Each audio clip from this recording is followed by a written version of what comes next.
Good morning, students. Welcome to you all to the biology series of class 10th.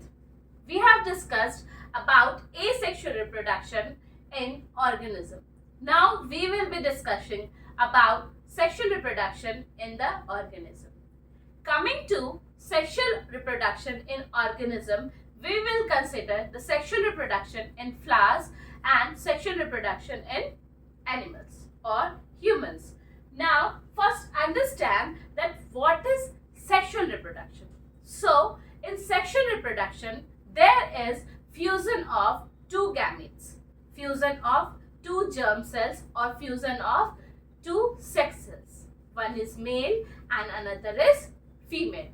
When the two sex cells are fused together, they forms a new zygote, and then that zygote forms into a new organism. This is about the sexual reproduction. So, sexual reproduction is one of the main thing where the variation occurs. Actually, they are genetically similar, but they are genetically not identical. And the body designs are also same, but the thing is that they are varied from each other.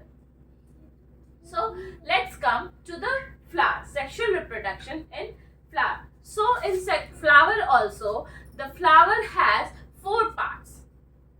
Two are the accessory parts and the two are male parts.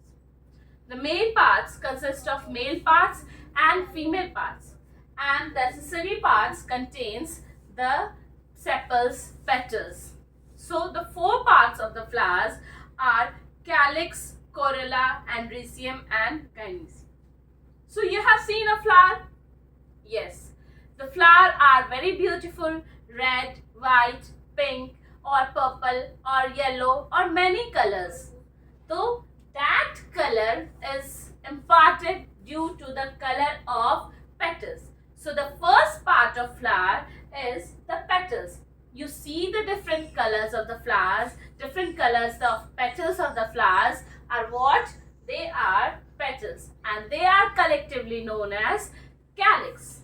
So calyx is here, these are the petals. This is the diagram of a flower, of a general flower, China rose or hibiscus we can say.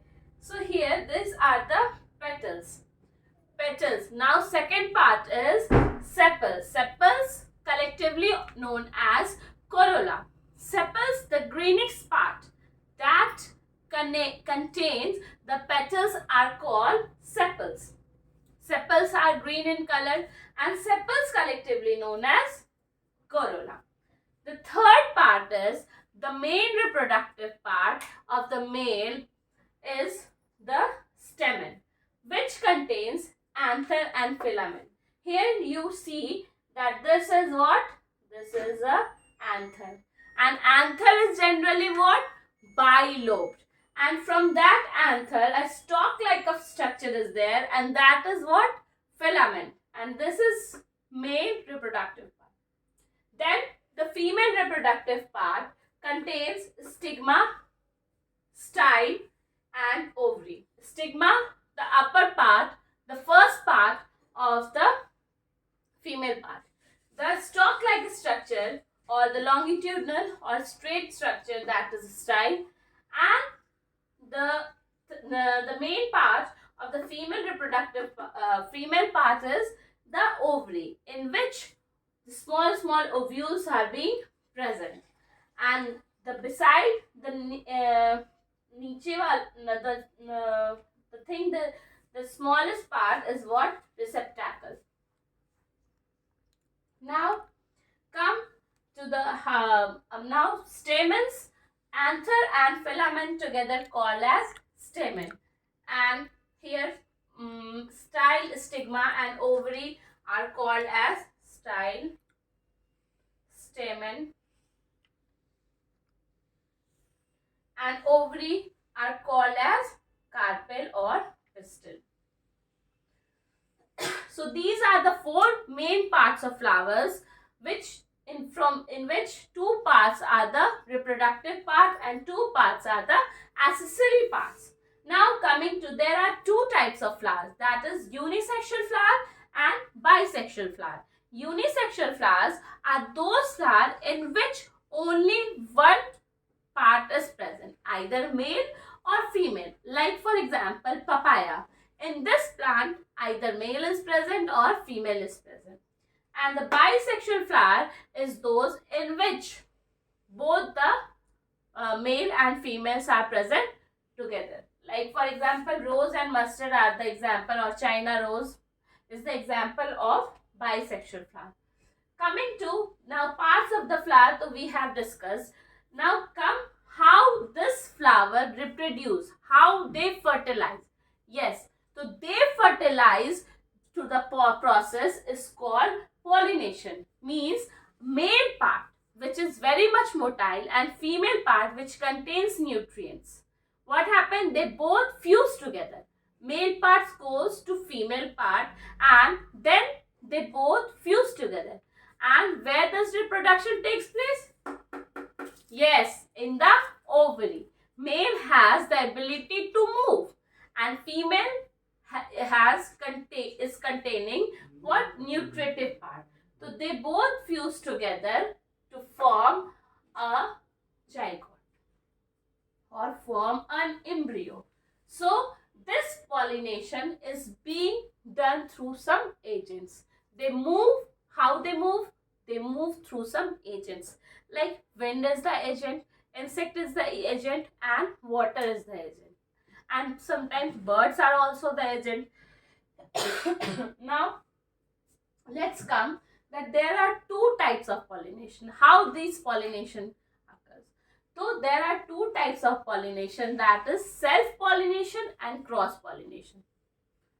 Self-pollination occurs on the same plant. Male and female parts both are present on the same plants and they pollinate in the same plant to make a new species, new production.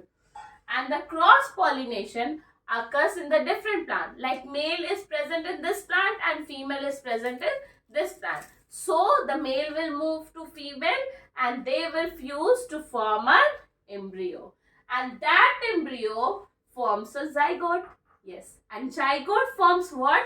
A tough coat. And that tough coat is called a seed coat. And that inside that seed coat, what is present? A cotyledons. And that zygote embryo makes the ovary ripen. And that ovary, ripened ovary is what? Yes, the fruit we eat. And inside that fruit, many ovules are present. Like orange we eat, apple we eat, the seed is present. And that inside the seed is what? That seed gives rise to a new plant. Why? Because that seed contains seed cotyledons, which contains one root system and which gives another gives rise to a shoot system. Root system give rise through a radicle and shoot system give rise through a plumule. So this is a structure of seed and the cotyledons which gives rise to plumule and radicle. Further makes a new plant. So from this concept, whenever you see a plant, you must be thinking of this process. That's how this plant has made a new plant.